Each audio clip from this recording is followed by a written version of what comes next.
नमस्कार, स्वागत है आप सभी का डीडी न्यूज के इस खास बुलेटिन एक्सप्रेस 100 में, जहां हम आपके लिए लेकर आते हैं राजनीति, मनोरंजन, देश, दुनिया, खेल और व्यापार जगत की सभी बड़ी खबरों को एक्सप्रेस यानी फटाफट अंदाज में। आपके साथ मैं हूं संध्या शर्मा। तो देखिए खबरें तेज रफ्तार से। राष्ट्रपति द्रौपदी मुर्मू 77वें स्वतंत्रता दिवस की पूर्व संध्या पर आज राष्ट्र को संबोधित करेंगी। राष्ट्रपति का संबोधन आकाशवाणी के समूचे नेटवर्क पर शाम 7 बजे से किया जाएगा प्रसारित।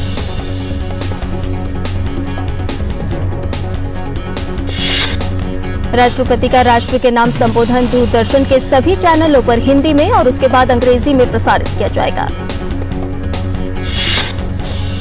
दूरदर्शन पर हिंदी और अंग्रेजी में संबोधन के प्रसारण के बाद दूरदर्शन के क्षेत्रीय चैनल भी क्षेत्रीय भाषाओं में इसका प्रसारण करेंगे। आकाशवाणी से भी संबंधित क्षेत्रीय नेटवर्क पर रात 9:30 बजे क्षेत्रीय भाषाओं में राष्ट्रपति का संबोधन प्रसारित किया जाएगा।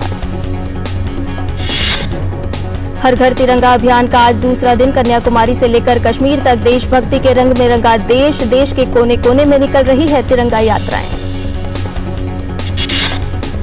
रविवार से शुरू हुआ हर घर तिरंगा अभियान 15 अगस्त तक चलाया जाएगा। प्रधानमंत्री नरेंद्र मोदी ने देशवासियों से हर घर तिरंगा अभियान में बढ़ चढ़कर शामिल होने का किया आग्रह। प्रधानमंत्री नरेंद्र मोदी के आह्वान पर राष्ट्र हर घर तिरंगा अभियान बना रहा है। देश के हर हिस्से में लोग तिरंगा तो लहरा ही रहे हैं, साथ ही रैली भी निकाल रहे हैं। हर घर तिरंगा अभियान बन चुका है जन आंदोलन। भारत तिब्बत सीमा पुलिस आईटीबीपी के जवानों ने छत्तीसगढ़ के राजनांदगांव जिले में सुदूर वामपंथी उग्रवाद प्रभावित गांवों में स्थानीय ग्रामीणों और बच्चों के साथ हर घर तिरंगा रैली निकाली। सशस्त्र सीमा बल की 71वीं वाहिनी F-संवाय बरहबा के जवानों ने ग्रामीणों और बच्चों के साथ राष्ट्रीय ध्वज को लेकर मेरी माटी मेरा देश अभियान चलाया। देश भर में आज मनाया जा रहा है विभाजन विभीषिका स्मृति दिवस। इस अवसर पर देश भर में अनेक कार्यक्रमों का हो रहा है आयोजन।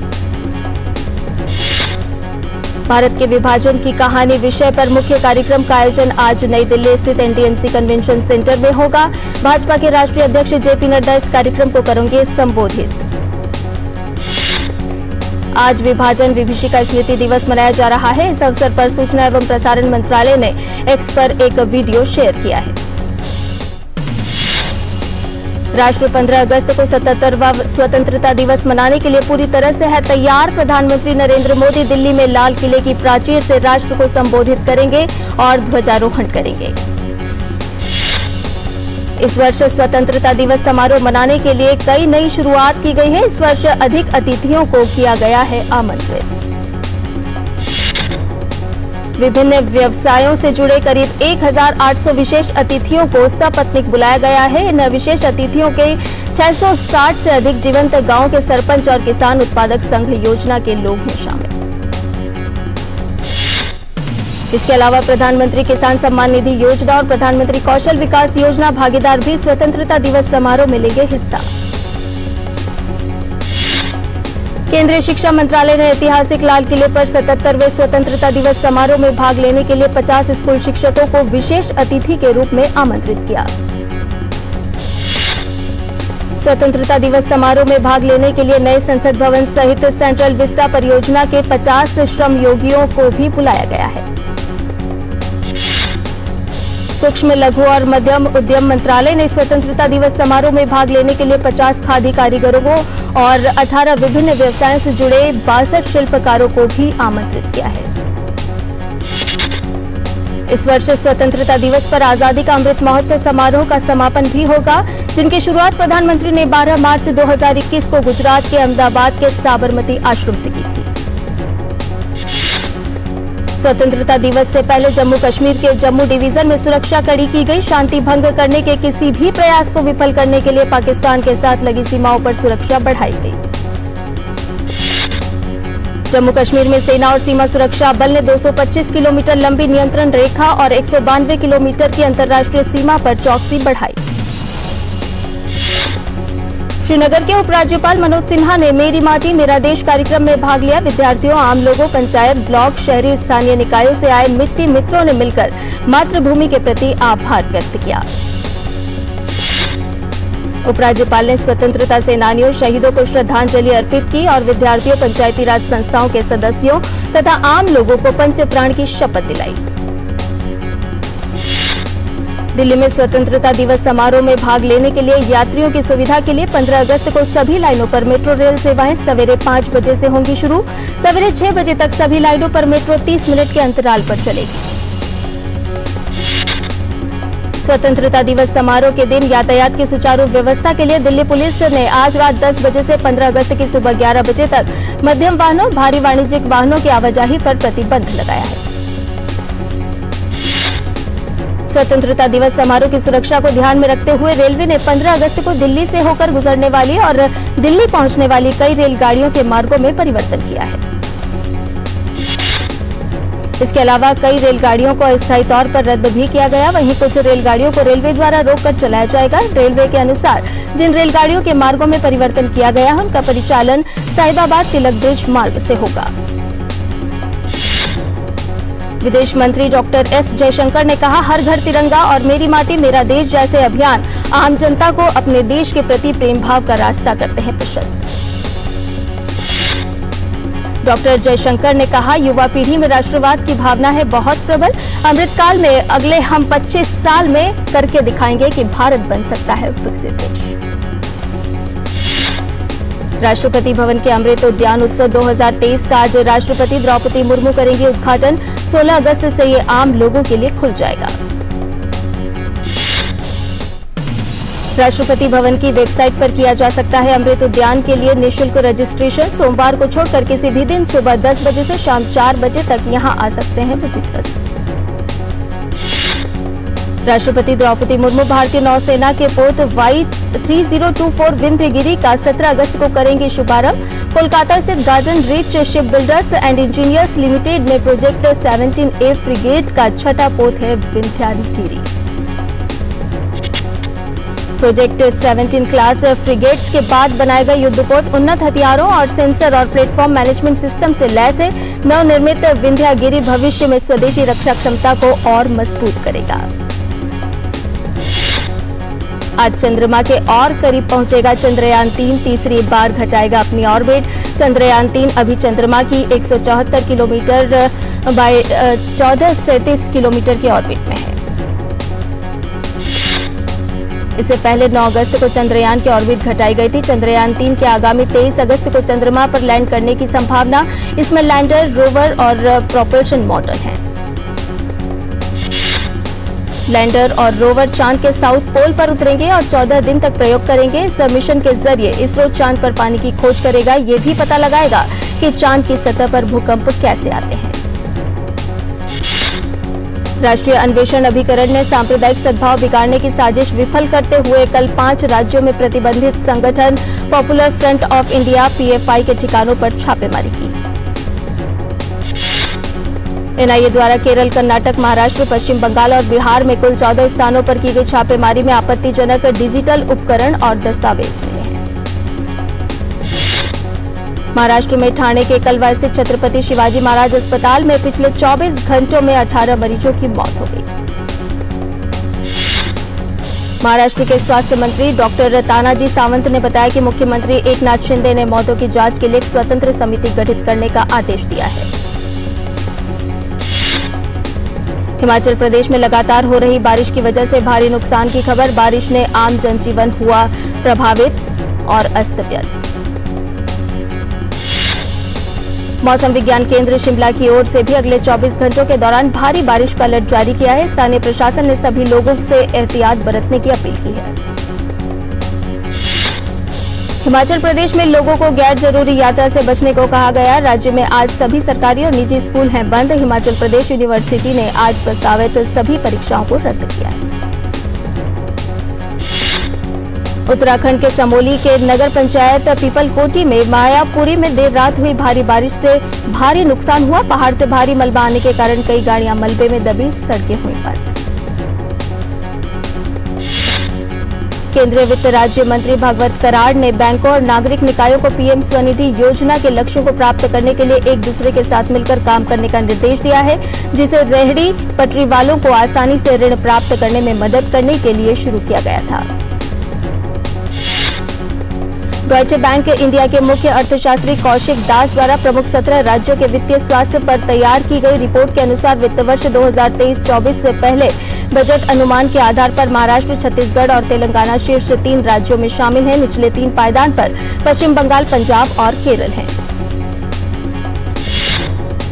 केंद्र ने मुक्त बाजार विक्रय योजना के अंतर्गत ई नीलामी के माध्यम से 50 लाख टन गेहूं और 25 लाख टन चावल जारी करने का फैसला किया है। चावल का आरक्षित मूल्य 200 रुपए प्रति क्विंटल घटा दिया गया है। अब इसका मूल्य 2,900 रुपए प्रति क्विंटल होगा। खाद्य और जन वितरण विभाग ने कहा है कि यह कदम गेहूं और चावल का बाजार मूल्य घटाने, मुद्रास्फीति नियंत्रित करने और खाद्य पदार्थ उपलब्ध बढ़ाने के लिए उठाया गया है। यह भंडार चरणबद्ध तरीके से जारी किया जाएगा। देश के बिजली उत्पादन में 2023 की अप्रैल-जून तिमाही में 1.3% की मामूली वृद्धि हुई, जबकि एक साल पहले इसी अवधि में यह आंकड़ा 17.1% था। वाणिज्य मंत्रालय ने चाय और तंबाकू जैसी 5 नकदी फसलों से संबंधित विधेयकों के मसौदे पर अलग-अलग मंत्रालयों और सरकारी थिंक टैंक नीति आयोग से सुझाव मांगे हैं। और बुलेटिन में फिलहाल लेते हैं एक ब्रेक। आप देखते रहिए DD news.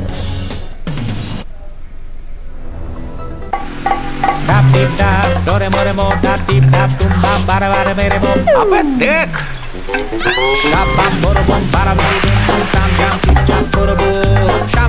You got to be careful. बारिश है, सड़कें बदलेंगी। Switch to Seat. बेटा change soon. It's monsoon. सेवा, सहयोग और समर्पण की भावना से आजादी के बाद पहली बार उपेक्षित वनटांगिया समाज की उन्नति का मार्ग प्रशस्त हुआ है।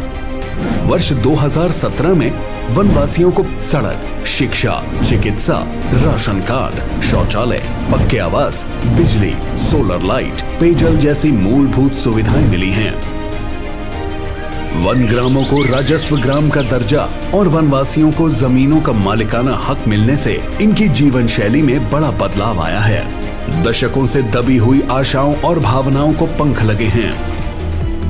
वनवासियों के प्रति माननीय मुख्यमंत्री जी का समर्पण भाव इसी से पता चलता है कि वह दीपावली का पर्व वन ग्राम में ही मनाते हैं, जिससे वनवासियों का उल्लास और उमंग देखते ही बनती है। करके दिखाए जो, डबल इंजन की सरकार है वो।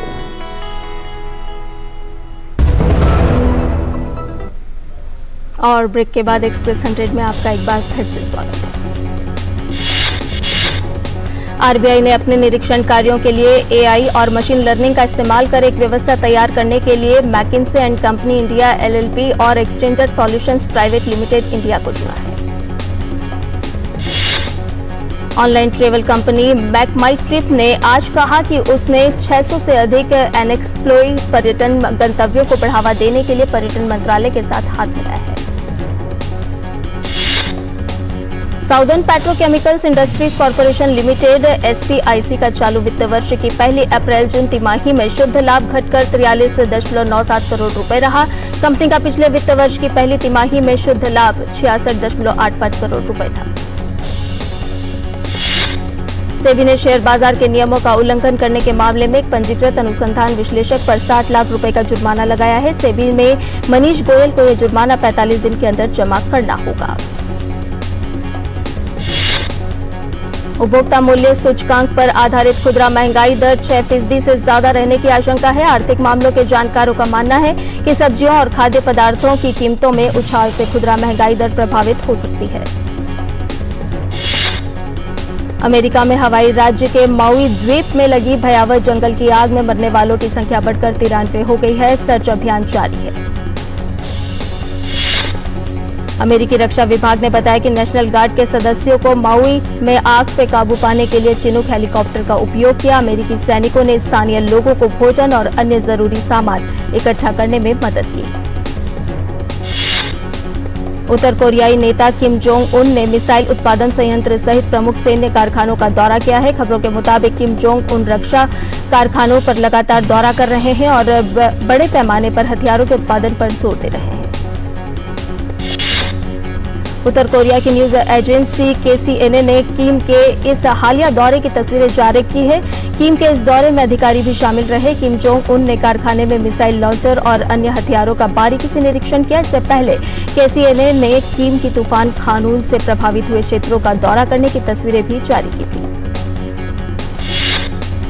अमेरिका के मिशिगन में रविवार को बेन बुरिन टाउनशिप में एक एयर शो के दौरान एक विमान हादसा हो गया। स्थानीय अधिकारियों ने बताया कि एक छोटा विमान अपार्टमेंट बिल्डिंग की पार्किंग में दुर्घटनाग्रस्त हो गया, लेकिन समय रहते पायलट और उसमें सवार लोग पैराशूट की मदद से विमान से उतरने में सफल रहे। मीडिया में आई खबरों के मुताबिक मिशिगन विमान हादसे में पायलट और अन्य लोगों को मामूली चोटें आई है, जिन्हें अस्पताल में भर्ती करा दिया गया है। फिलहाल घटना का कारणों का पता नहीं चल पाया है। यूक्रेन के खेरसॉन में रूसी गोलीबारी की वजह से नवजात सहित 7 लोगों की मौत हो गई है। खेरसॉन क्षेत्र के एक सैन्य अधिकारी ने बताया कि यहां हुए हमले में 23 दिन की नवजात और उसके 12 साल के भाई के साथ माता-पिता की मौत हो गई। यूक्रेन के राष्ट्रपति व्लादिमीर जेलेंस्की ने एक वीडियो संबोधन में यूक्रेन के दक्षिणी क्षेत्र खेरसॉन में रूसी गोलीबारी होने की पुष्टि की है। स्थानीय अधिकारियों ने आज शोक दिवस घोषित किया है। यूरोप में सबसे सक्रिय ज्वालामुखी माउंट एटना के में विस्फोट हुआ है। ज्वालामुखी की बढ़ती गतिविधि के बाद इटली की राष्ट्रीय नागरिक सुरक्षा एजेंसी ने एक आधिकारिक बयान जारी कर कहा कि माउंट एटना एक पूर्व चेतावनी चरण में प्रवेश कर रहा है। शुक्रवार को पूर्वी बोलीविया के सांता क्रूज में घास के मैदानों में लगी आग पर अग्निशामकों ने काबू पा लिया है। सांता क्रूज सरकार के अनुसार इस महीने आग में 13,907 हॉटस्पॉट पंजीकृत किए गए हैं। बोलीविया के अधिकारियों ने यह भी बताया कि अब तक जंगल की आग की 20 घटनाएं, इंटरफेस आग की 89 घटनाएं और एक संरचनात्मक आग पर काबू पा लिया गया है। चीन के शानक्सी प्रांत के शियान क्षेत्र में भारी बारिश और शुक्रवार शाम को पहाड़ी इलाके में आई बाढ़ और भूस्खलन के कारण रविवार शाम तक 21 लोगों की मौत हो गई और 6 अन्य लापता हैं। अर्जेंटीना में राष्ट्रपति पद के उम्मीदवार जेवियर माइली ने प्राथमिक चुनाव के दौरान मतदान प्रणाली में देरी और गड़बड़ियों की शिकायत करते हुए मतदान किया। जेवियर माइली की 22 अक्टूबर को होने वाले आम चुनाव में प्रबल जीत की संभावना बनी हुई है। ईरान में एक धार्मिक स्थल पर गोलीबारी में एक व्यक्ति की मौत हो गई, वहीं 7 लोग घायल हो गए। ईरान के पुलिस अधिकारियों ने हमलावर को गिरफ्तार कर लिया है और उससे पूछताछ की जा रही है। बांग्लादेश में डेंगू की स्थिति चिंताजनक बनी हुई है। देश में रविवार को पिछले 24 घंटे में डेंगू की वजह से 11 लोगों की मौत हो गई। बांग्लादेश में स्वास्थ्य अधिकारियों ने अनुमान जताया है कि अगस्त के अंत तक डेंगू के मरीजों की संख्या में गिरावट दर्ज की जाएगी। चीन की धमकियों के बीच अमेरिका के दौरे पर गए ताइवान के उपराष्ट्रपति विलियम लाई ने कहा कि ताइवान किसी की भी धमकियों से पीछे नहीं हटेगा। नाइजर के सैन्य शासन ने अपदस्थ राष्ट्रपति मोहम्मद बजोम पर राजद्रोह का मुकदमा चलाने पर जोर दिया। सैन्य शासन ने देश पर प्रतिबंध लगाने के लिए पश्चिम देशों की निंदा की है। फिडे विश्व कप में भारतीय शतरंज खिलाड़ियों का शानदार प्रदर्शन देखने को मिला है। 5वें दौर के दूसरे क्लासिक मुकाबले के बाद 3 युवा भारतीय खिलाड़ी डी मुकेश, अर्जुन एरिगासी और आर प्रज्ञानंदा ने क्वार्टर फाइनल में स्थान बना लिया है। गुगेश ने चीन के वांग हाउ को 1.5 से हराकर क्वार्टर फाइनल में जगह बनाई। अंतिम 8 में मुकेश को सामना मैग्रेस कार्लसन से होगा, वहीं अर्जुन और प्रज्ञानंदा को आपस में मुकाबला खेलना होगा। ऐसे में किसी एक भारतीय का सेमीफाइनल में पहुंचना भी तय हो गया है। वेस्टइंडीज ने 5वें और अंतिम T20 मुकाबले में भारत को 8 विकेट से हरा दिया है। इस जीत के साथ ही वेस्टइंडीज की टीम ने सीरीज को 3-2 से अपने नाम कर लिया। 166 रन के लक्ष्य को वेस्टइंडीज ने 18 ओवर में 2 विकेट गंवाकर हासिल कर लिया।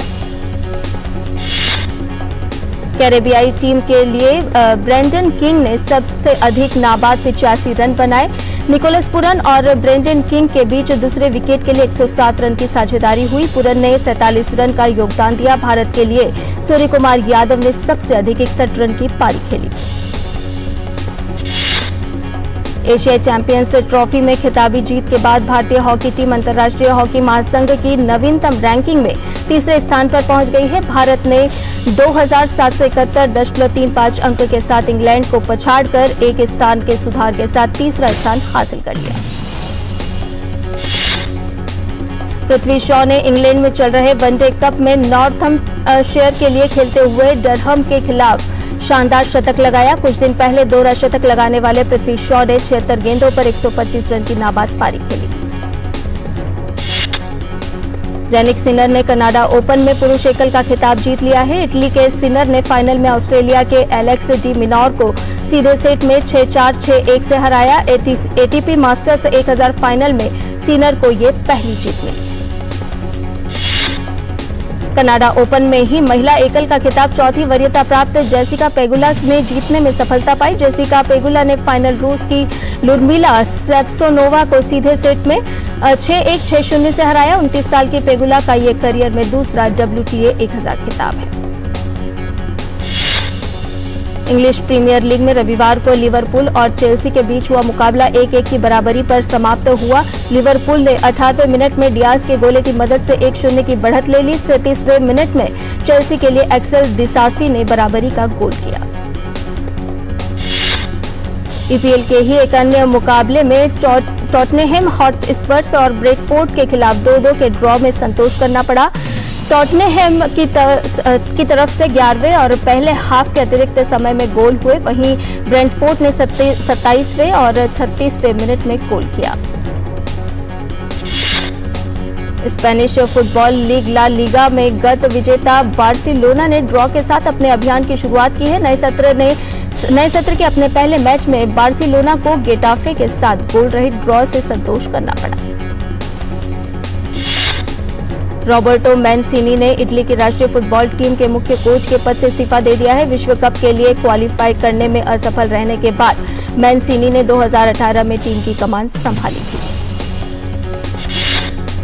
मैनसीनी की कोचिंग में इटली ने 2021 में यूरो कप का खिताब जीता था। हालांकि उनके कार्यकाल में ही इटली की टीम पिछले साल कतर में विश्व कप के लिए क्वालिफाई करने में असफल रही थी।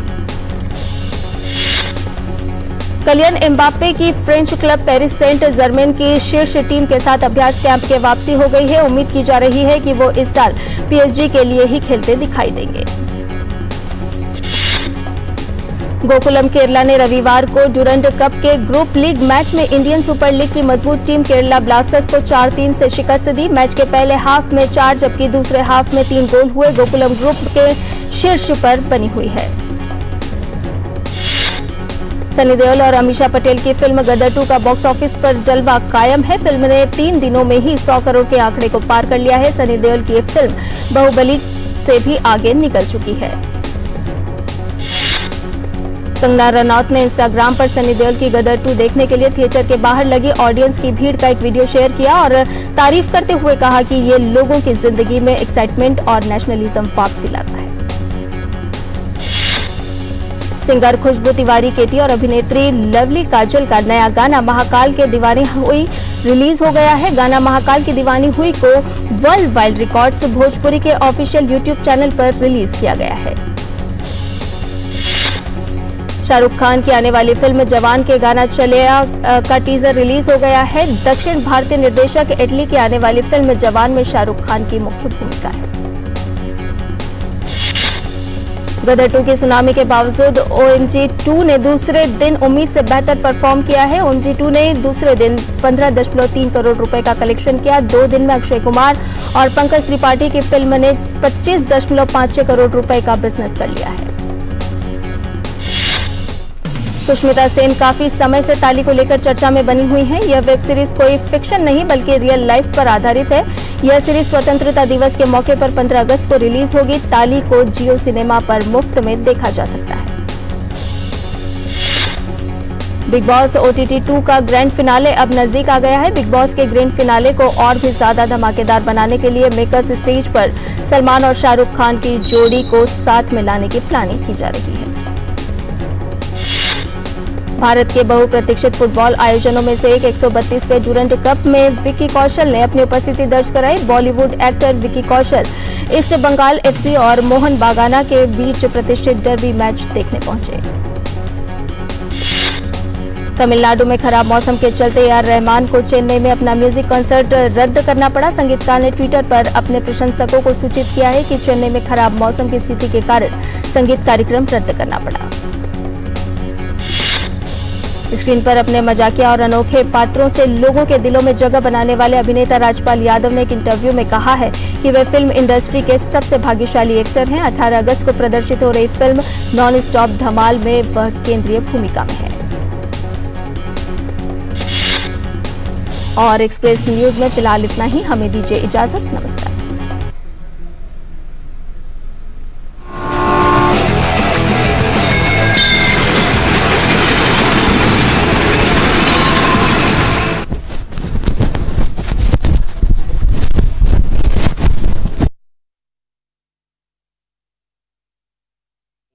Our national flag, a symbol of our pride, history and freedom. We reaffirm our dedication to our nation. Join us to celebrate with pride our diversity and independence. Doordarshan brings live from Red Fort, flag hoisting and the Prime Minister's address to the nation. Join us at 6:15 AM on all Doordarshan channels. उत्तर से दक्षिण तक, पूर्व से पश्चिम तक, देश हो या दुनिया की खबर है तो पड़ताल जरूरी है। देखिए हमारे साथ मेरे पीछे भारत की सबसे एजेंडा भारत का है और किस तरह से एक नई स्पार्क इस वक्त लोगों को अगर स्वरोजगार से आपने तो इसमें सोमवार से शुक्रवार दोपहर 3 बजे सिर्फ डीडी न्यूज पर।